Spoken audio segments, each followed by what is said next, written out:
Hola, hola, buenas noches. Es súper tarde, son las 12 de la noche casi en Santiago de Chile. Estoy en mi pieza porque es muy tarde. Este debate con Daniel Alarcón lo tenía preparado hace rato, pero resulta que cuando Zuckerberg te cierra una cuenta de Facebook o te la bloquea por un tiempo, hay varias cosas que se desorganizan. No sé si me comprende la audición ese tema. Entonces, en este momento decidimos retomarlo y me contactó en el otro Face que tengo y logramos, ¿no es cierto?, ponernos de acuerdo para hacer este debate que tiene que ver con la categoría neoliberal.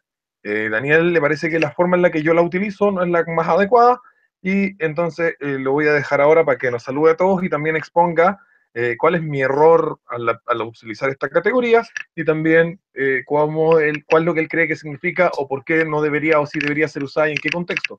Decirle a todos, recordarles que yo, como siempre he dicho, estoy dispuesto a debatir cualquier tema con cualquier persona, siempre y cuando me calcen los tiempos, yo estoy totalmente dispuesto y este es un ejemplo de eso, porque más allá de que Daniel comenta algunos de mis videos y comenta algunas de las publicaciones en Facebook, no lo conozco en profundidad, sin embargo, y tampoco es una persona que todos tengamos conocimiento en el ámbito político, pero sin embargo, como yo he hecho esta promesa, para cualquier persona de izquierda, de derecha, de centro, que está en desacuerdo en un tema puntual, como es el tema de Daniel, o en todo, está abierta la posibilidad, se comunican conmigo por Facebook, se comunican conmigo por el WhatsApp, que en mi WhatsApp es público porque está en la tienda, en la página de la tienda, y, y me dicen en qué están en desacuerdo conmigo y montamos un hangout y debatimos. Yo estoy totalmente abierto a debatir con todo el mundo. Así que eso es lo que quería decir como cosa importante que también da contexto un poco a este debate. Así que vamos, Daniel, cuéntame, salúdanos y cuéntame por qué estoy equivocado en este tema específico.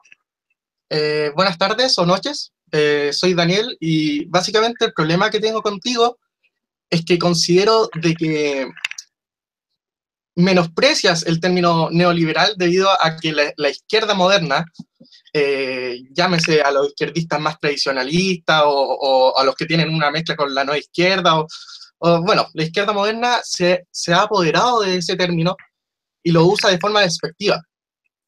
O sea, es verdad, neoliberalismo es un término que en el consciente colectivo no apunta a la doctrina económica del liberalismo que compartimos ambos. Uno puede buscar en Google y se va a dar cuenta, pone neoliberal en cualquier idioma y se va a dar cuenta de que hay puras caricaturas. No es tanto así con el caso del término neoliberal, y por eso yo considero de que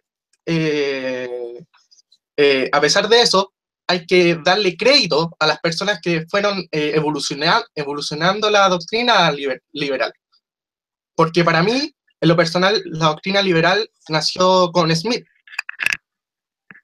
O decir, seguir enfrascándonos a todos nosotros que somos de derecha, que buscamos, que somos pro, que estamos en busca de un Estado reducido, lo más limitado posible, y que estamos a favor de las libertades individuales, y de esa forma buscamos la prosperidad de toda la humanidad. Yo considero de que es una falta de respeto a todos los autores que vinieron después de Smith, de la misma corriente de Smith, y que actualizaron la teoría. Y además yo considero en lo personal de que la doctrina liberal económica como que murió un poco con las obras de, de Karl Marx y Engels, porque Karl Marx apuntó en parte directamente a la doctrina liberal, y después, después de Karl Marx y de Engels, también fue destruida en gran parte por Keynes. Y de ahí surgió el keynesianismo, que es una cosa mucho más de centro, mucho más de izquierda. Entonces, yo creo que usar el término neoliberal es una forma más adecuada para referirse a la doctrina económica que surgió con Smith y que tiene varios exponentes en la actualidad y a lo que yo considero que tanto yo como Sebastián pertenecemos. Por ejemplo, sería desconocer el enorme trabajo que tuvieron, perdón por la pronunciación de nombres, pero son nombres que de Europa, de Austria, de Eugen von Bauer, Karl Menger, Ludwig von Mises, uno de los más famosos, y sobre todo de Friedrich Hayek, o sea, uno de los más grandes economistas de la historia, y también economistas que no son de la escuela austríaca o de la también conocida escuela de Viena, sino también economistas que también han actualizado la teoría, por así decirlo, clásica de la economía como son Milton Friedman. O sea, decirnos, definiéndonos como liberales es ignorar toda esa evolución, todo ese trabajo tanto teórico y todo ese trabajo teórico que ha venido después de Smith, porque ya te creo seguir definiéndonos como liberales a secas si estuviéramos en el siglo XIX, si estuviéramos a principios del siglo XX, pero ya en esta época, en el siglo XXI, en donde hay un acceso a la información tan generalizado y es donde es tan fácil encontrar literalmente los textos inmaculados de los economistas, por ejemplo, los que acabo de nombrar, yo considero que es un poco despectivo para ellos, y también yo considero de que no hay que dejarle ganar el juego a la izquierda en el sentido de apoderarse de términos, Bien. porque la izquierda es mucho más popular a nivel mundial, la izquierda ha controlado mucho más el inconsciente colectivo del mundo, la izquierda es la que hace caricaturas, no es la derecha, a menos que hablemos de la ultraderecha, que es otra cosa, pero la izquierda es como la que define, o sea, define cada doctrina económica, cada teoría económica, porque si uno busca en Google o busca en otro buscador, busca en Internet, a eso me refiero. Si uno busca en Internet sobre economía, siempre te van a aparecer textos que pueden ser textos de nivel universitario, incluso papers de investigación cuando se recogen datos y en base a eso se reafirma o no una teoría económica, pero si uno busca, se va a encontrar con puras perspectivas de izquierda. O sea, uno puede encontrar perspectivas liberales, neoliberales o como le quieras decir, pero casi siempre lo que primero le aparece tanto a un angloparlante como a un hispanoparlante son perspectivas de izquierda. Entonces, si nosotros le seguimos el juego de que ya no vamos a usar el término neoliberal para definir nuestra doctrina económica, simplemente porque ellos se apoderaron de él y lo utilizan para hacer caricaturas, es como dar esa guerra por vencida. Porque yo estoy seguro de que mucha gente en su momento pensaba como yo de que no podemos ignorar los trabajos que vinieron después de Smith, y por eso no, debemos denominarnos neoliberal, como la corriente que vino después de lo que hizo Marx, Engels y la corriente después de la escuela austriaca, pero ya no lo hacen o lo dejaron de hacer simplemente porque la izquierda está apoderado del concepto, o sea, se había apoderado del concepto y lo había desvirtuado. Y no podemos mentirnos a nosotros mismos y decir de que la izquierda no ha desvirtuado tampoco el término liberalismo. Es lo que me refiero a la doctrina económica. Creo que me quedó súper clara tu postura. No sé si creo que he dado como dos vueltas sobre lo mismo No, y sí, en verdad lo tengo más o menos claro y quisiera como explicarte que el enfoque que estáis teniendo es un poco superficial y que además no ataca la definición clara de las categorías que se están tratando. Respecto al tema neoliberal, no es un concepto económico, es un concepto político, al igual que el concepto de liberalismo. Yo no soy liberal y no soy neoliberal, yo soy capitalista. Y yo me defino por la escuela objetivista de filosofía, una fuerte influencia en el análisis histórico y en el análisis sociológico del marxismo. En ese sentido, no tengo una corriente llamada liberal o neoliberal. Como las políticas que propongo son extremadamente similares a las liberales, se suele confundir. Pero mi enfoque ético está basado en la propiedad privada, no en la libertad. La libertad es una consecuencia, desde mi punto de vista, de la propiedad privada. El sistema que yo defiendo comienza mucho antes de Adam Smith, comienza cientos de años antes de Adam Smith, cuando los siervos de la gleba se alían con los burgueses para comprarle los feudos a los señores feudales y forman las primeras ciudades libres en Europa, lo que es la Liga Hanseática, lo que fue Génova, lo que fue de Venecia. Fueron los primeros lugares donde existieron masivamente relaciones humanas capitalistas y que comenzaron, ¿no es cierto?, que después se plasmarían las revoluciones burguesas como la revolución americana, puritana o la república de, en este momento se me olvidó el nombre, una república, la única república que había en Inglaterra que duró 5 años, el tipo que le cortó la cabeza al rey, por ahí por el 1500. desde ese punto de vista hay que entender históricamente qué es lo que ha significado neoliberalismo.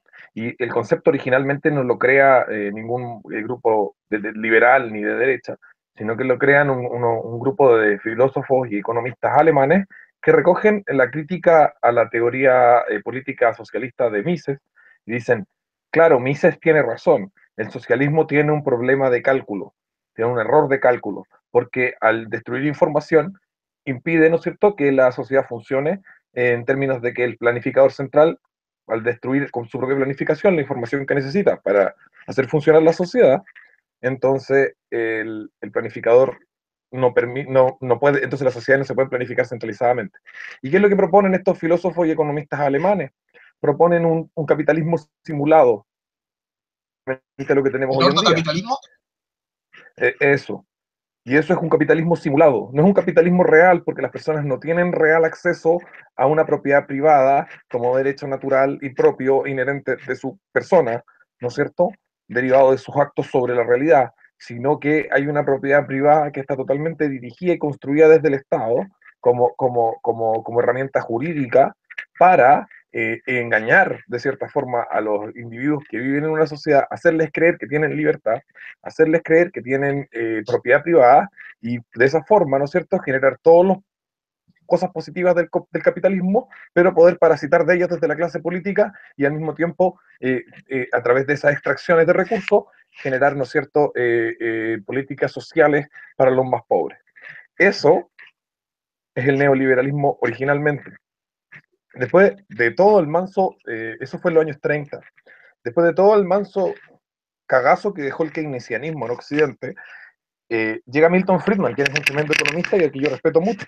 Yo respeto mucho a todos los economistas que tú nombraste. Y Milton Friedman lo que hace en el momento de darse cuenta de que el cagazo que había quedado con Keynes era demasiado grande como para restablecer un capitalismo que había habido en el siglo XIX, o que no Un había habido un capitalismo sistema, puro. claro, no había habido un sistema capitalista totalmente puro, pero había estado más cercano a eso. No era posible restablecerlo porque las instituciones keynesianas ya estaban asentadas en el mundo. Y entonces, frente a eso, él dice, bueno, la forma de solucionar el keynesianismo no es con capitalismo laissez-faire o liberalismo clásico, sino utilizando las teorías de estos filósofos y economistas socialistas, de origen socialista, que habían salido del socialismo para crear su nueva forma de socialismo. El neoliberalismo es una forma de socialismo que emula, ¿no es cierto?, como un emulador de consola en el computador, emula como una realidad virtual el capitalismo para, eh, para parasitar, para que los políticos puedan parasitar de la gente y para que los pobres puedan parasitar de los más pobres, más improductivos puedan parasitar de los más productivos, sin que los más productivos dejen de producir.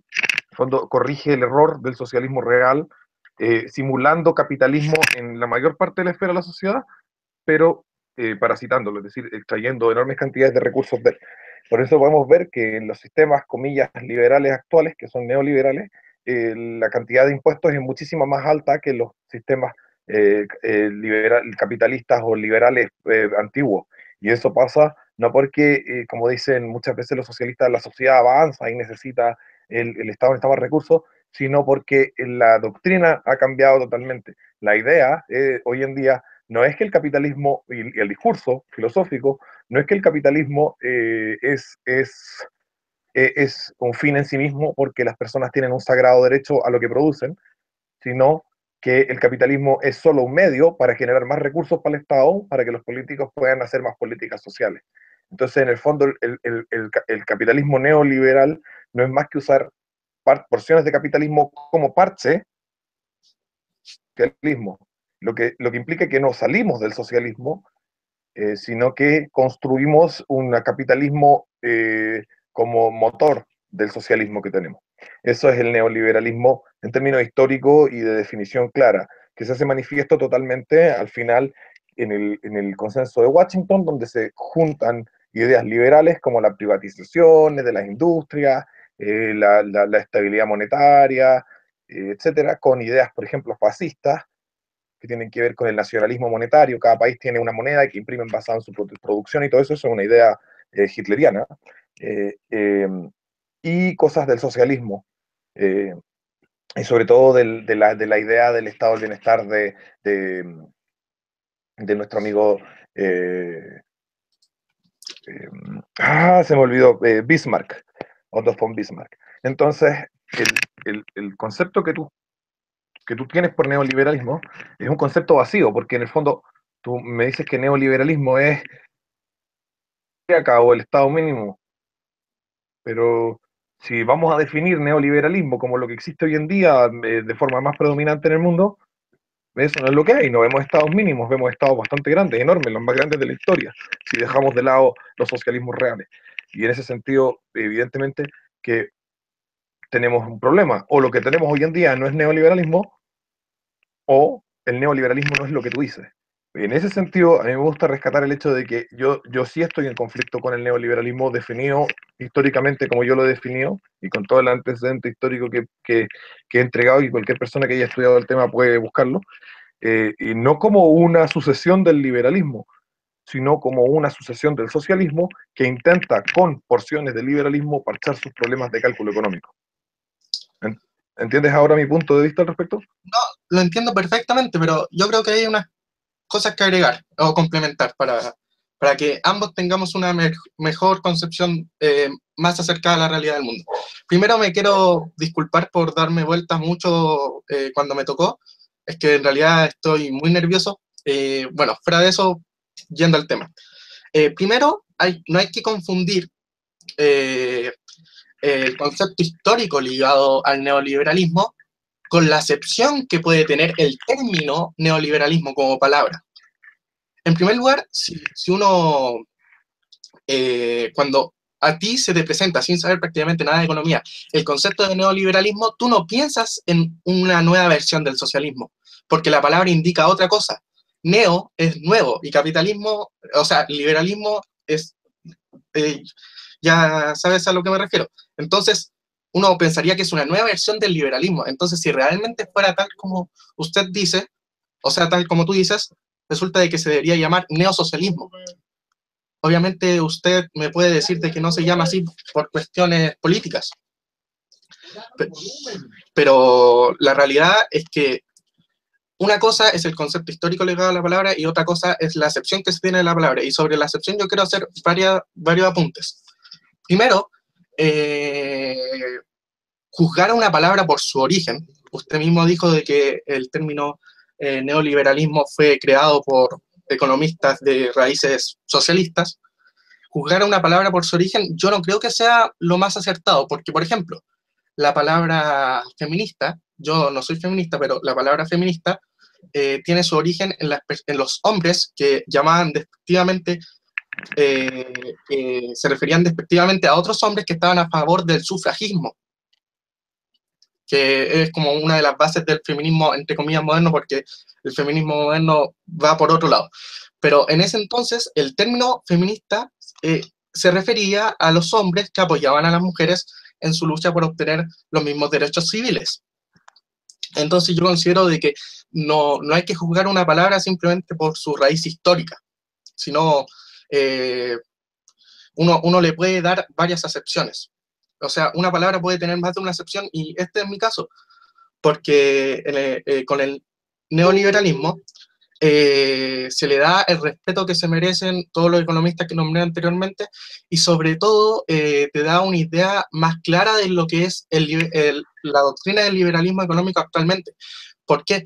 Porque la mayoría de la gente, y como dije anteriormente, es más Espérate, popular. espérate, yo no creo que nadie, salvo gente muy poco informada, diga que los no economistas que tú nombraste, Eugene von Baberg, Karl Menger, Ludwig von Mises, etcétera, Ay, sean neoliberales. Yo creo que porque no lo son, porque proponen, de hecho, o sea, yo creo que Mises es tal vez el economista más antineoliberal que puede existir, o sea, está en contra del dinero público, está en contra del impuesto progresivo, etcétera. Y de hecho, el mismo Mises, cuando los neoliberales se juntaron en la Mont Pelerin Society, donde sí estaba Hayek, que si bien no es 100% neoliberal, él adscribe o él hace ciertas concesiones al neoliberalismo. Estaba Friedman, estaban todos ahí, los neoliberales juntos, y Mises, cuando cuando empiezan a hablar y quieren imponer, están de acuerdo, empiezan a votar y están casi todos de acuerdo con un impuesto progresivo, los neoliberales en la Mont Pelerin, Mises se para y dice, son todos ustedes una manga de socialistas y se va. Y es lo que yo también habría hecho. Porque en el fondo, como son categorías políticas, no tenemos que olvidar que si bien el análisis económico es importante, las categorías políticas son categorías que se basan en la ética, mucho más que en la economía. Y desde un punto de vista ético, liberal como lo era Mises, y una persona que realmente capitalista como lo soy yo, se centra mucho más en las categorías de propiedad y libertad que en los modelos económicos. El neoliberalismo es una forma de modelo, ¿no es cierto?, Así es. construido centralizadamente. El capitalismo y el liberalismo no son modelos porque no están construidos desde arriba, son, son principios desde los cuales se intenta que la sociedad se ordene a sí misma. Se producen Y en ese, espontáneamente. claro, y en ese sentido hay un antagonismo real y claro entre el neoliberalismo y y el liberalismo y el capitalismo. Ahora, te concedo, estoy de acuerdo contigo que la palabra neoliberal no es una palabra correcta para referirse a lo que se refiere. Es decir, el concepto está mal construido porque dice que es una nueva forma de liberalismo cuando en realidad es una nueva forma de socialismo. ¿Cuál es la forma que qué es lo que yo he decidido hacer para cambiar el concepto que estamos usando? O sea, no cambiar el concepto ni cambiar la categoría, sino que cambiar el enunciado, es decir, cambiarle el nombre. Es empezar a decir, cada vez que tengo que hablar de este tema, decir, el, el consenso socialdemócrata de después de la Guerra Fría, mal llamado neoliberalismo. Entonces, cuando yo cada vez que me toca hablar del tema, y insto a todos a hacer lo mismo, porque en la guerra cultural es una guerra de palabras, si tú todas las veces dices que todas las veces que te quieres referir al neoliberalismo dices el consenso socialdemócrata después de la postguerra fría, mal llamado neoliberalismo, en el tiempo en vez de decir neoliberalismo, ya vaya a poder solamente decir el consenso socialdemócrata y se va a entender que te estáis refiriendo al neoliberalismo. ¿Cachai? Como el nombre es más apropiado, la gente va a empezar a repetir lo que tú estás diciendo.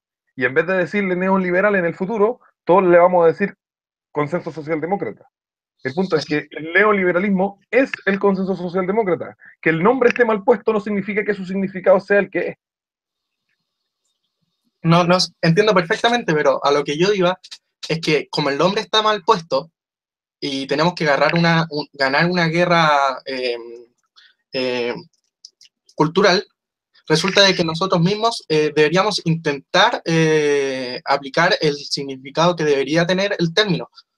Porque, por ejemplo, usted me habló del ordocapitalismo como si fuera neoliberalismo, Lo es. pero también la acepción histórica que usted me dio sobre el término neoliberalismo, igual como que me hace saltar algunas señales Es porque que, no es me que hace mucho sentido que, por ejemplo, usted llame de la misma forma al ordocapitalismo y a la economía social de mercado, que sí, son de izquierda, pero no puedes llamar a una mira, doctrina con modelos mira, diferentes de la misma forma. no, mira, el conjunto de modelos, porque claro, no son modelos idénticos, hay un conjunto de modelos económicos que utilizan al capitalismo o al liberalismo como excusa, como herramienta para generar recursos para el Estado, en lugar de como un sistema de derechos inalienables y básicos de las personas, es el neoliberalismo. El ordoliberalismo es un tipo de neoliberalismo porque comprende todos estos propósitos, todos estos principios. Es decir, vale, hay que tener libre empresa. ¿Por qué? No porque sea lo correcto, sino porque la libre empresa paga buenos impuestos, porque produce harta cantidad de bienes materiales y paga buenos impuestos. Y hay que tener propiedad privada, no porque sea un derecho sagrado de las personas, sino porque así la sociedad funciona más fácil o se ordena más fácil para los políticos. Los libertarios caen mucho en eso cuando tiran el argumento de la curva de Laffer y dicen hay que bajar los impuestos para que suba la recaudación. No, hombre, hay que seguir bajando los impuestos hasta que baje la recaudación si lo que queremos es menos poder político, lo que queremos es menos violencia sobre las personas. El problema no es económico, es ético. La propiedad privada es punto. Los impuestos tienen que bajar porque son un robo, no porque al bajarlos suba la recaudación en el largo plazo. Es cierto que al bajarlos sube la recaudación en el largo plazo. El punto es que el, el, el neoliberalismo es un tipo de socialismo que acoge, abraza, asume el avance científico en términos de economía que hace el capitalismo y el liberalismo y dice, vamos a usar esto como herramienta para nuestro socialismo. Y el ordoliberalismo cae dentro de eso. O sea, si tú ves a la política alemana, no rompió con el estado del bienestar, incluso en su época que estaba más liberal, no rompió no dejó de tener pensiones públicas, incluso en la época que estaba más liberal, no dejó de tener dinero nacional fiduciario basado en la producción nacional y no en metales preciosos, monopolizado desde el Estado, incluso en su época más liberal, y entonces tú decimos, vale, entonces todo eso bueno fue liberalismo, porque los pilares básicos del liberalismo y del liberalismo es la libertad, y el liberalismo dice, vale, la libertad se consigue con propiedad, y el capitalismo dice, nuestro pilar básico es la propiedad, y resulta que cuando tenéis propiedad, resulta que parece que la gente es libre. Independiente de eso, que básicamente es un problema básicamente de orden de importancia filosófica, creo que tenéis un problema en la parte epistemológica del asunto. Y es que los significados de las palabras son mucho más potentes e importantes que las palabras mismas. Y por lo tanto, al momento de intentar cambiar el significado de una palabra, te encuentras con un problema mucho más grande que cuando tú intentas cambiar la palabra para el significado. En ese sentido, yo creo que la estrategia correcta es cambiar el significado, es cambiar la palabra que usamos para el significado. Es decir, en lugar de cambiarle la cara al concepto de neoliberalismo y que empiece a significar lo que nosotros queremos que signifique, desechar completamente ese concepto, haciendo que lo que hoy en día se le llama neoliberalismo, mañana se le llame consenso socialdemócrata. Esa es para mí la estrategia correcta y independiente que estemos de acuerdo en que la palabra está mal puesta, y creo yo que el significado dentro de la mente humana, dentro de la estructura cognitiva del ser humano, tiene mucho más peso que la palabra misma. Y creo que tu estrategia o tu posición respecto a cambiar el significado de la palabra en vez de la palabra, porque la palabra está mal, es una forma viene de una concepción construccionista del lenguaje y de la epistemología, y yo como soy objetivista tengo que disentir porque creo que los conceptos son primero en el cerebro y después son palabras, y que por lo tanto el significado es más importante que la palabra misma, y la idea de cambiar la palabra para que deje de molestarnos, porque molesta que un sistema tan socialista tenga dentro de su nombre la palabra liberal, la idea es cambiar la palabra y No, mantener el significado. ¿Me eh, entiendes tú? con Porque todo esto, además te quedarías si tú dices, vamos a cambiarle el significado a neoliberalismo y decimos, vale, neoliberalismo es otra cosa, no es lo que tenemos ahora. Es básicamente el libertarianismo, lo que propone Menger y Mises y Hayek, etcétera. Bien, vale. Dejémoslo así, es cierto. Ya, sí, lo lográis. ¿Y cómo le va a decir la gente a lo que tenemos ahora? no, ¿Cachai? Que tenéis un problema mucho más complejo. no, sí, En lugar de eso, lo que tenéis que hacer es decirle a la gente, mira, lo que tenemos ahora, que usted llama neoliberalismo, en verdad debería llamarse consenso socialdemócrata, ¿ya? Y la palabra neoliberal que quede en la historia y desaparezca. así es. Es más fácil, creo yo, como herramienta política, eso, del camino que tú estás haciendo, como de tratar de cambiarle el significado, de vaciar un significado que tiene el neoliberalismo, meterle un significado nuevo, y luego tenéis que inventar una nueva palabra para lo que hay. No, es En lugar verdad. de eso, nosotros ya tenemos palabras para lo que es el liberalismo y el capitalismo, y son liberalismo y capitalismo, y no necesitamos una palabra para un liberalismo nuevo, porque todas las nuevas doctrinas que se han realizado sobre el liberalismo son doctrinas liberales, y por lo tanto la palabra liberal basta y sobra para todo el liberalismo, para el de ahora y para el de allá. ¿Bien? Estoy totalmente de acuerdo. Entonces la palabra neoliberal es una palabra que sobra en el diccionario, Sí. pero existe en tanto tiene un significado que la gente usa. Entonces lo que necesitamos hacer no es darle un nuevo significado a la palabra neoliberal, porque tenemos que inventar un significado de la nada, sino darle un nuevo vocablo al significado que ya existe. Y yo creo que el vocablo adecuado para eso es consenso socialdemócrata. Así es. Eh, yo estoy totalmente de acuerdo con lo que ha dicho. No le puedo rebatir ninguno de los argumentos respecto al tema foco de este debate. Así que realmente yo lo único que le podría decir ahora son algunas cosas que no me chocan de su argumentación en base a por qué el neoliberalismo debe seguir significando lo mismo y en un futuro tenemos que buscar que desaparezca simplemente. Si no, No, tenemos que buscar que ese significado tenga otro vocablo. así es. Entonces, hay algunas dudas que me quedaron de su explicación. Por ejemplo, usted ignora el hecho de que ciertos economistas, sobre todo Milton Friedman, fueron muy influenciados por la política. ¿A qué me refiero? Eh, Milton Friedman y la mayoría de los economistas populares, sean de izquierda o de derechas, no solamente son economistas, sino que prácticamente terminan siendo políticos profesionales. Entonces, un político profesional tiene que jugar mucho con el tema de la popularidad. Y yo estoy convencido, aunque no puedo probarlo, de que muchos economistas del tipo Milton Friedman, su discurso fue contaminado o fue tergiversado en pro de ser más popular con la clase política, porque Milton Friedman tuvo una estrecha relación con el gobierno de Estados Unidos y yo No, creo que, Milton Friedman participó, mira, lo que decía Milton Friedman en esa época, lo que él decía, en el momento en que lo dijo, era tan impopular que no creo que haya estado acomodando su discurso para las masas. Porque incluso nosotros hoy en día lo decimos, oye, pero qué, qué tibio Milton Friedman. Pero en esa época eso no era tibio en no, relación a la sí, opinión mainstream. Bien, entonces lo que te digo yo es que no creo que Milton Friedman haya aminorado su discurso. Lo otro es que el Milton Friedman de la tele no es el mismo que el Milton Friedman de los libros. Y cuando uno lo lee, ve un Milton Friedman mucho más extremo, digamos, que el Milton Friedman que uno ve en Libre para Elegir y en las entrevistas y en esas cosas y en los discursos de la televisión y en las universidades cuando uno busca los videos en YouTube. Eso es súper importante distinguirlo. Y lo tercero es que Milton Friedman es un economista práctico. La escuela de Chicago se mucho por ser una escuela práctica, una escuela muy pragmática. La filosofía que subyace a la escuela de Chicago es una filosofía basada en la escuela filosófica del pragmatismo americano, que es básicamente que las ideas son ciertas mientras sirven.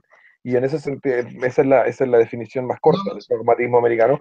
Y, la, y, el, y el punto con Friedman ahí es que yo creo que él, lejos de que sus ideas morales o políticas estuvieran mucho más cercanas a lo que es el capitalismo puro o el libertarianismo, él se encuentra con un problema concreto. Él digamos que es arrojado a un mundo keynesiano instalado. Y en ese así es. contexto él tiene que entrar a construir sus ideas políticas y influenciar a los gobiernos. Y desde ese punto de vista él hizo una gran labor, porque en el fondo el neoliberalismo de Friedman es mucho mejor que el keynesianismo. Vivimos mejor y somos más prósperos y somos más libres gracias a Friedman. Y yo se lo agradezco mucho. Pero creo que eso no cambia el hecho de que él, yo de verdad, yo no quiero ser malo con Friedman, yo no creo que Friedman haya sido un hueón con malas intenciones que quería engañarnos a todos y meternos en un capitalismo simulado, sino que lo que yo creo es que él se encontró con un mundo que funcionaba de una forma y que el hueón dijo, bueno, ¿cómo puedo arreglar este mundo sin que sea demasiado problemático las soluciones que estoy dando, sin que sean impracticables? Entonces dio las soluciones que se podían dar, que son, bueno, se mantiene el nacionalismo monetario, pero les vamos a pedir que controlen la inflación. Se mantiene la participación del Estado en la economía, pero les vamos a pedir que no participen de forma productiva, sino como ente regulador. Eh, se mantienen los bancos centrales y los controles de las tasas de interés, pero en vez de ser las que guían la actividad bancaria, tienen que ser las que responden o siguen, van a la cola de la actividad bancaria. Se elimina, y lo que logró fue que se eliminaran, por ejemplo, muchos aranceles. Vale, los países no querían eliminar aranceles unilateralmente, que sería la medida correcta. Entonces lo que les dijo, bueno, entonces hagan tratados de libre comercio, que son nefastos, pero son mejores que nada. Así Eh, es. entonces yo digo, bueno, Friedman le tocó vivir una realidad que era esa, la culpa de que eso no haya seguido avanzando hacia una conquista de un capitalismo verdadero es culpa de nosotros, de las generaciones que vinimos, que no fuimos capaces de mantener unida, como cayó el muro de Berlín, pensamos que estaba todo listo y todo hecho, y en realidad lo que teníamos que hacer era mantener firme la llama de la lucha burguesa por un mundo próspero, libre y con propiedad privada.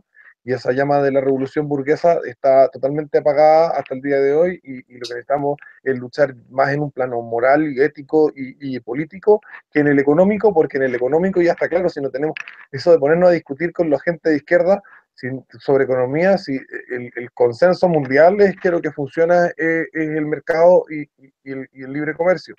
Y es un consenso mundial de los expertos y es un consenso mundial de los pueblos. Nadie vota por la extrema izquierda, o muy poca gente en todo el mundo. Pocos países terminan en la tontera de Venezuela. Hace medio siglo, la mitad del planeta era socialista. Entonces, lo que yo te digo es que ahora la lucha es por decirle a la gente, vale bien, no solamente el mercado funciona, no solamente el libre comercio es importante, además tienes un derecho sagrado a tu propiedad y el Obviamente. Estado no debería quitártela. Y de ahí podemos partir construyendo una nueva cultura y eventualmente realizando una última y ojalá definitiva revolución burguesa a nivel mundial como fue la del siglo XIX. Así es, pero le tengo una pregunta. ¿No que Friedman quería abolir la Fed? En sus libros, Ah, ya. pero como te digo, el Friedman de los libros no es el mismo Friedman de la tele, no es el mismo Friedman de las conferencias en las universidades, y no es el mismo Friedman asesorando políticos. Así es. Bueno, lo otro que me generaba problemas con su discurso era esto de que es tan necesario un dinero que no sea un dinero nacional, pero más allá de eso, que no sea dinero fiduciario. Perdón por la pronunciación, estoy muy nervioso. El tema es de que por qué realmente el patrón oro o patrón con metales preciosos o patrón o cualquier cosa es tan importante para que la economía se mantenga eh, saludable, si técnicamente, por ejemplo, si nos vamos a lo que vino antes del dinero fiduciario, el patrón oro se basaba en el valor del oro, pero el oro también tiene un valor, por así decirlo, subjetivo. O sea, simplemente se le añaden capas de abstracción al tema, como que se No, le añaden capas de seguridad para que no haya para que no haya inflación y esas cosas, pero técnicamente, no tiene nada que ver con la inflación, fíjate. Y no tiene nada que ver con política monetaria en el fondo. En el fondo la situación es la siguiente. Eh, Vivimos en un mundo donde el dinero que se utiliza es de curso forzoso, el fiduciario, y como es para que sea para que el dinero fiduciario sea viable, tiene que haber un Estado que te obligue a usarlo. así ¿Sí? es, y que Ya. lo respalde. Entonces, un derecho de propiedad. Porque tú deberías ser capaz de decir, ¿sabes qué? Ese dinero no te lo recibo. No, pero Entonces el sistema capitalista real en términos monetarios no se basa en si va a haber o no va a haber inflación y todas esas huevas, sino que se basa en banca libre, ¿bien? sí, Reserva de caja del 100% en los depósitos a la vista, ojo que pueden haber préstamos a la vista, que igual generan multiplicación bancaria, pero en este caso legítima, eh, eh, y, eh, y esa banca libre, cada banco tendría que imprimir su propio dinero, porque el Estado no tiene por qué ser el que imprime el dinero, no tiene ni patas ni cabezas que sea el gobierno el que imprime el dinero. Ahora, cada banco va a querer que la gente use el dinero que el banco está imprimiendo. Y para que lo use, el banco tiene que decirle, bueno, aquí hay algo que lo respalda. El banco puede usar la web que quiera. El banco puede respaldar su dinero en palomitas de maíz. A mí me da lo mismo. El tema es que yo, el dinero de banco que tenga más fortaleza, más respaldo.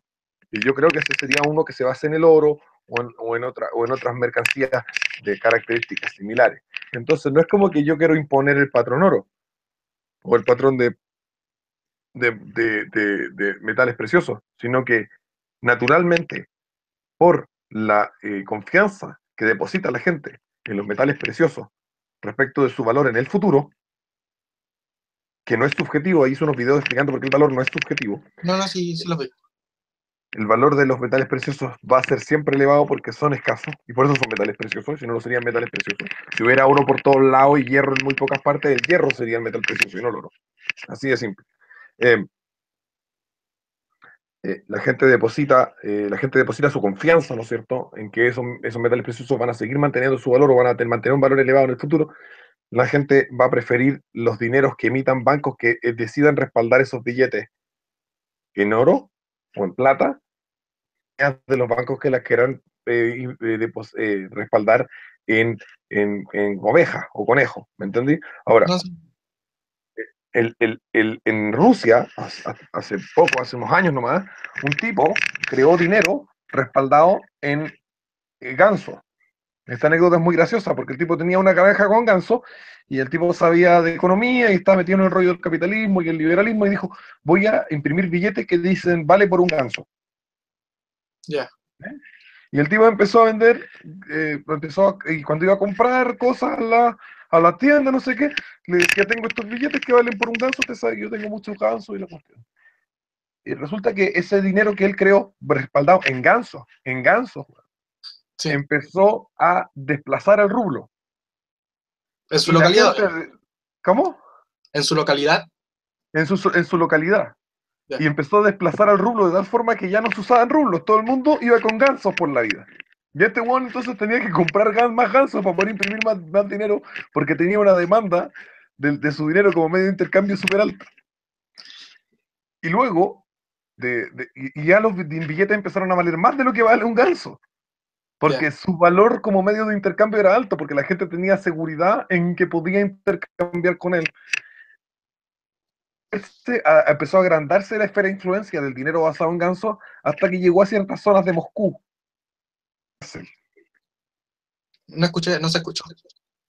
Que eso empezó a aumentar, a agrandarse, hasta que ese tipo de dinero basado en ganso llegó a Moscú. Y ahora el hombre que creó eso está en la cárcel en Rusia, está preso. Me imagino que era ilegal Ahora, en Rusia. es ilegal en cualquier parte del mundo. Bueno, Y ese es el problema. Entonces, cuando uno dice necesitamos dinero real, no nos estamos refiriendo a que vamos a imponer un patrón de cierto tipo.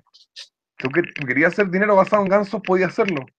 El punto es, ¿vamos a dejar de obligarte a usar la moneda que imprime el gobierno? Y vamos a dejarte imprimir la moneda que tú queráis, respaldar lo que tú queráis, si es que la gente quiere recibírtela. Y si no te la quieren recibir, puta que lata. Y nosotros creemos, por una cuestión histórica y de observación y por la ley de utilidad marginal decreciente y una pila de cuestiones, que la gente va a preferir las basadas en metales preciosos. Ahora puede pasar que la gente prefiera usar Bitcoin para todo. Puede ser, pues. Yo creo que la Bitcoin a mí no me complace como sistema a mí monetario, tampoco. pero hay gente a la que lo complace y si de pronto resulta que toda la sociedad empieza a funcionar con Bitcoin, voy a estar cagado, voy a tener que usar Bitcoin porque nadie me va a recibir las monedas basadas en oro porque todos van a decir, ah, no, es que yo recibo solo Bitcoin. No sé. Entonces, el dinero depende de consensos sociales, el dinero real es el que depende de consensos sociales sobre su respaldo, sobre su utilización y su valor. El dinero ficticio, que es el que imprimen los gobiernos, dependen de la violencia para ser impuestos. La idea mía no es, repito, imponer oro o plata, sino que respetar los derechos de propiedad y eso implica que cada quien vea qué dinero usa. Ya, pero le tengo una pregunta respecto a eso. Eh, si se puede respaldar en cualquier cosa, se podría hacer como se hace, como hacen los gobiernos actualmente, que sí aplican, tienen un dinero ficticio y lo logran aplicar y hacer que funcione gracias a la fuerza, pero podría en un escenario con una economía totalmente capitalista, un banco imprimir dinero y que ese dinero se respalde en la confianza que le tiene la gente a ese banco, o es algo totalmente imposible en un escenario capitalista 100%? Que lo hagan, pero yo creo que si un banco te dice, yo imprimí estos billetes, tú confías en mí, y el otro banco te dice, yo imprimí estos billetes, tú confías en mí, y además tengo una bóveda llena de lingotes de oro, la gente va a preferir el segundo. ¿Cachai? Ah, ok. Y en el fondo el dinero tiende a ser un monopolio. Y igual que las redes sociales, por ejemplo, ¿cachai? Casi todo el mundo está en Facebook. Y hay gente igual que usa Twitter y hay gente igual que usa, no sé, otras, pero casi todo el mundo está en Facebook. Y esa es como la red social por excelencia. ¿Y por qué? Porque como tú no le puedes mandar un inbox desde tu Facebook a una persona que tiene Twitter, ¿cachai? Entonces se tienden a monopolizar. Lo mismo pasa con los dineros. como tú no podís pagarle a una persona que usa Bitcoin, pagarle con dinero basado en oro, entonces van a tener que elegir un punto intermedio si van a usar oro o Bitcoin. Y entonces las sociedades tienden a tener sistemas de monetarios que son monopólicos. Pero lo que observamos en el fenómeno de las redes sociales, que es muy similar, es que independiente de que tiendan a ser monopólicos, siempre está abierta la posibilidad de que llegue alguien con una mejor red social que la tuya y que capte más gente y al final, en el lapso de un tiempo, te vote a ti y pasa a ser el nuevo monopolio. Lo mismo pasaría con el dinero. Entonces, en el fondo, sí, tendríamos un monopolio constante, pero siempre con el riesgo de ser derrocado por una nueva tecnología mejor. No, pero eso no Y pasa en ese sentido, eso no pasa con todos los monopolios. Por ejemplo, cuando se habla de monopolio, mucho se habla del, entre comillas, monopolio perfecto que tuvo Standard Oil. Y por muy monopólico que haya sido Standard Oil, igual podría haber llegado a ser sido desplazado por otra empresa, sino de no haber sido porque el gobierno la disolvió. no, sí, eso es cierto, pero eso es raro en la historia. Normalmente en las actividades productivas la gente tiene distintas preferencias. Digo porque, claro, es difícil, por ejemplo, que Starbucks acapare todo el mercado del café, porque siempre va a haber gente que prefiere el café de Dunkin' Donuts o simplemente tomar Nescafé en su casa. Y en ese sentido, el dinero no es así. El dinero tiende sí o sí a los monopolios. Los bienes manufacturados, los productos, los bienes de consumo los commodities, etcétera, no tienden a ser monopolios. A veces son monopolios porque hay buenos tan geniales como Rockefeller, como el primer Rockefeller, ¿no es cierto? Que Sí, John crea, D. claro, que crea este monopolio porque el loco hace trabaja el petróleo de la mejor forma, lo vende extremadamente barato y saca un producto de primera calidad y más encima estandarizado y súper bien ordenado en la empaquetación, no sé qué, bla, bla, bla. Entonces, claro, pero es muy raro que sean esos genios, como fue Standard Oil o como fue Bill Gates en el tema de los computadores, que durante mucho tiempo mantuvo el monopolio sobre el sistema operativo. Eh, eso es muy raro. Lo normal es que haya gente que prefiera Mac y que prefiera Macintosh, como pasa hoy en día. Hay gente que prefiere Android, etcétera. Hay gente que prefiere Microsoft y gente que prefiere Linux y gente que prefiere, etcétera. Pero eso es lo normal. Pero Así no, es. pero, pero pasa a veces que hay un genio que te monta un monopolio. El problema con las redes sociales o con el dinero o con otro tipo de negocios que son así es que van a ser monopolios sí o sí durante casi todo el tiempo. Y el único momento que no va a ser monopolio es cuando el monopolio esté en disputa por alguien por una nueva tecnología que tenga reales capacidades de volverse monopolio. Entonces, hasta que no salga una red social tan completa y tan bien hecha como Facebook, Facebook va a ser el monopolio de las redes sociales y lo tiene, porque en el fondo es raro encontrar a alguien que no tenga Facebook y sí es súper fácil encontrar buenos que no tienen Twitter, que no tienen Instagram, que no tienen Snapchat, etcétera, etcétera, etcétera. Bien, ellas juegan como redes sociales alternativas un poco, pero ninguna le disputa el monopolio a Facebook. Hasta, bueno, ahora Facebook está con tanta censura, partimos este programa diciéndolo, que probablemente alguien diga voy a hacer una red social tan completa como Facebook, pero con menos censura y tal vez, derroque a Facebook. Pero el punto es que tú necesitabas, no es una competencia normal, no necesitas tener un producto que otras personas prefieran, necesitas tener un producto que todos prefieran. Porque que otras personas prefieran, me gusta mucho esta, pero resulta que ninguno de mis amigos o muy pocos de mis amigos están en esta, mientras que en esta están todos. Pico, me quedo en la que están todos, aunque me guste más la otra. Lo que pasa con el dinero, como te decía, si todo el mundo usara Bitcoin, daría exactamente lo mismo que a mí me gustara o no me gustara el Bitcoin. Tendría que usarlo porque es para comerciar, así como los sistemas los medios de comunicación son para comunicarse y por lo tanto tienden a ser monopólicos. La, los celulares, ¿no es cierto?, son monopólicos. Así es. Obviamente es una tecnología que está dividida por distintas empresas, pero son un sistema monopólico. Por ejemplo, podría existir un dinero que no fuera monopólico, sino que fueran varios bancos distintos que imprimen distintos dineros, pero que al estar todos basados en una cantidad misma de oro, porque hacen una colusión, se juntan y dicen que usemos, no sé, eh, que 100 unidades monetarias sean una onza de oro, por ejemplo, y lo fijan así, y entonces todos imprimen de la misma forma, y entonces no tendría un monopolio exacto porque los cuatro bancos estarían imprimiendo billetes distintos, pero como tendrían el mismo valor en términos de la cantidad de oro, podíais usar de uno o del otro indistinguiblemente en cada comercio. Ahí el problema surge ahí con los banqueros que usan estratagemas eh, poco éticas. Sí, Porque, no, pero si llega un weón con su billete a buscar su oro y no está su oro, hay un robo y ese weón se tiene que ir preso. O sea, eso ¿por qué? Porque estamos hablando de un sistema que se basa en los derechos de propiedad. El problema es que los sistemas de patronato antiguos funcionaban con sistemas políticos y jurídicos que no estaban basados estrictamente en el derecho de propiedad. Entonces, los banqueros solían salirse con la suya. así es. Y lo último que me generaba ciertos problemas en su argumentación fue esto de que era malo que el Estado tuviera mucho dinero. Yo estoy totalmente de acuerdo con usted, contigo, es que el Estado tiene que ser lo más limitado posible, tiene que ser lo más pequeño posible, tiene que ser una fracción minúscula en lo que se refiere a tenencia de dinero respecto a los privados.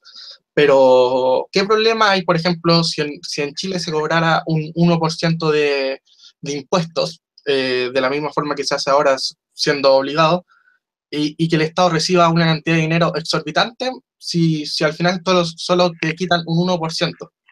Tiene que bajarlo más. ¿El problema en que el Estado reciba mucho dinero Tiene que, o...? tiene que bajarlo más porque mientras el Estado obtenga tu dinero por la fuerza, la idea es que tenga el menos dinero posible, en términos cuantitativos, no porcentuales.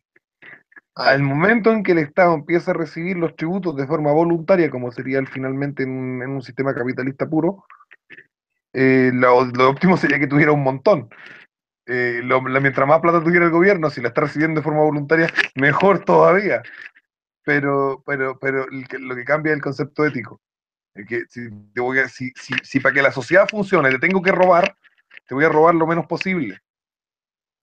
Si logro hacer que la sociedad funcione sin robarte, entonces bacán, que haya el dinero que tenga que haber, que haya mucho, poco, el que haya.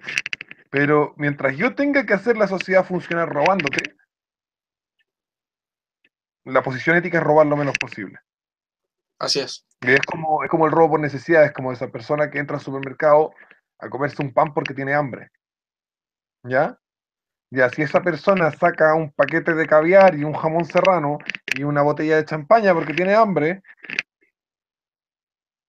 ¿cachai? Sí. Y lo mandáis preso. Ahora, si un huevón entra y saca un par de panes de la panadería y se los come en un pasillo porque está cagado de hambre, evidentemente no le tiráis a los pacos, puta pobrecito, ya filo, no importa. No, sí Entonces, estoy de acuerdo. porque entendemos que el robo, eh, si que la situación es una emergencia muy potente o algo muy importante, demasiado crucial, eh, lo podemos perdonar. Entonces, los impuestos, mientras sean a la fuerza, mientras sean impuestos y no tributos voluntarios, tienen que ser lo más bajo posible para que la sociedad no cunda en el caos. Aunque eso signifique disminuir la capacidad militar de un país para asegurar la seguridad jurídica del mismo.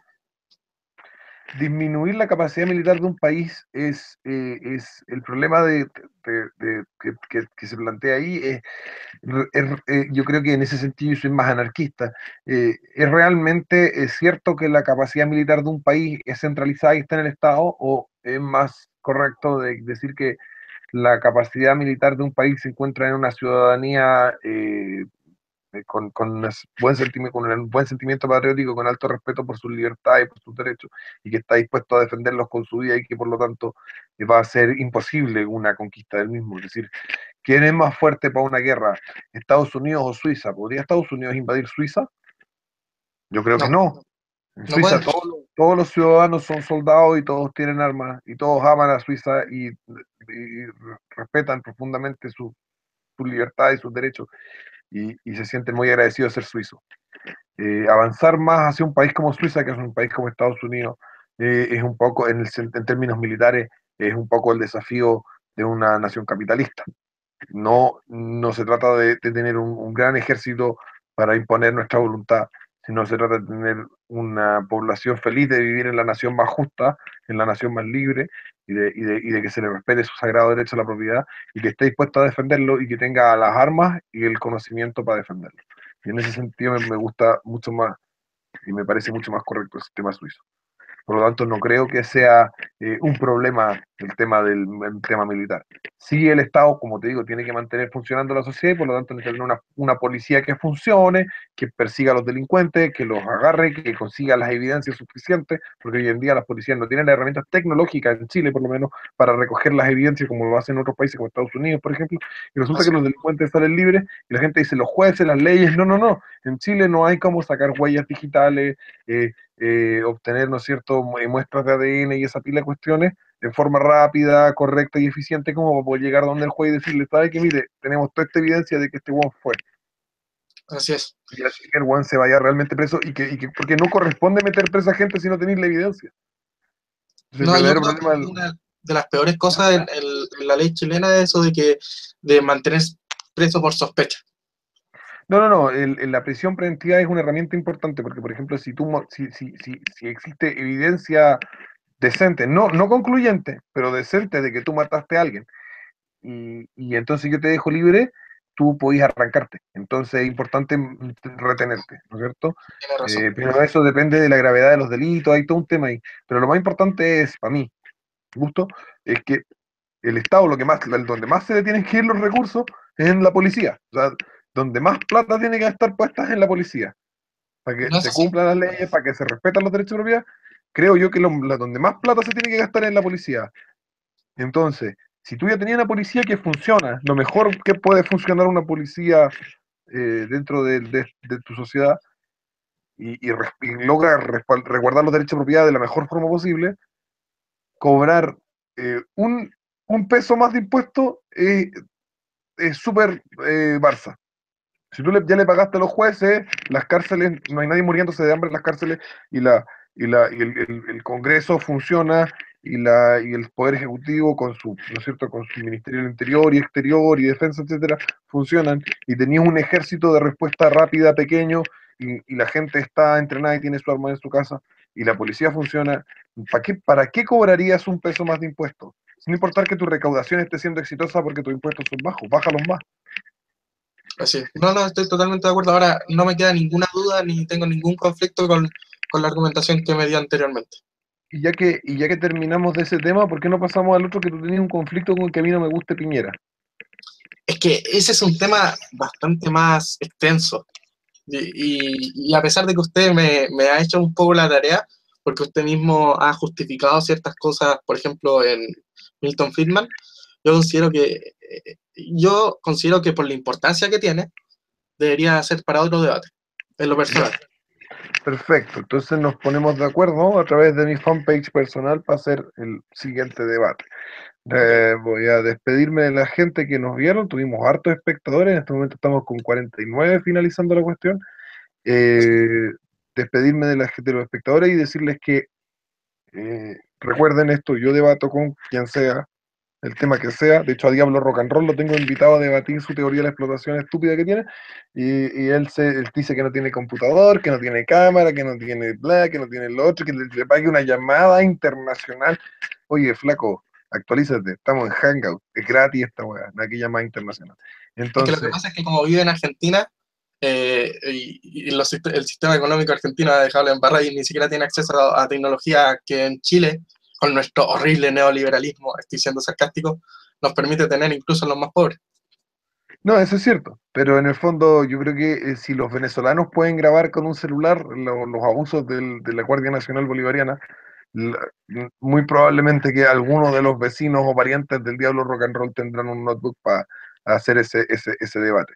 Independiente de eso, los que quieran, como les digo, el que quiera debatir conmigo el tema que se le dé la gana, está cordialmente invitado, cuando quiera, nos ponemos de acuerdo, organizamos hangout y hacemos el debate, porque a mí esta cuestión me encanta y además creo yo que en el antagonismo de la discusión salen articulaciones mucho más claras de las ideas que uno tiene. Así que los dejo hasta acá, que tengan todos una excelente noche, son casi las 1 de la mañana. Esto ha sido Capitalismo Revolucionario con Daniel Alarcón y hablando sobre el neoliberalismo. Despídete, Daniel. Muchas gracias a todos y que tengan buenas noches. Buenas noches, chiquillos. Chao.